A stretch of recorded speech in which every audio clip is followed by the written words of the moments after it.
बिस्मिल्लाहिर्रहमानिर्रहीम। अस्सलामु अलैकुम वरहमतुल्लाहि वबरकातुहू। आबिद राजा चैनल की तरफ से आज मैं अपने दोस्तों को बताऊंगा कि खाने का बर्तन किसके लिए इस्तगफार करता है। हज़रत उम्मे आसिम रज़ी अल्लाह तआला अन्हा फरमाती हैं कि हम एक प्याले में खाना खा रहे थे कि हमारे पास हज़रत नबशा आए और कहा कि रसूलुल्लाह सल्लल्लाहु अलैहि व आलिहि वसल्लम ने इरशाद फरमाया, जो प्याले में खाए फिर इसे चाट करके साफ़ करे, प्याला इसके लिए इस्तगफार करता है, यानी उसे अच्छी तरह साफ़ करे। जिस बर्तन में खाए उसको अच्छी तरह साफ़ करे, उसमें सालन वगैरह ना छोड़े, तो फिर वो प्याला उसके लिए इस्तगफार करता है।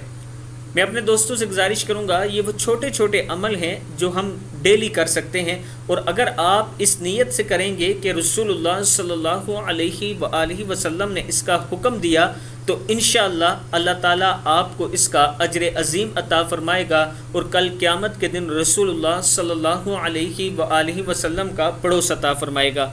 इस वीडियो को आप दोस्तों ने आगे ज़रूर शेयर करना है। अस्सलामु अलैकुम व रहमतुल्लाहि व बरकातुहू।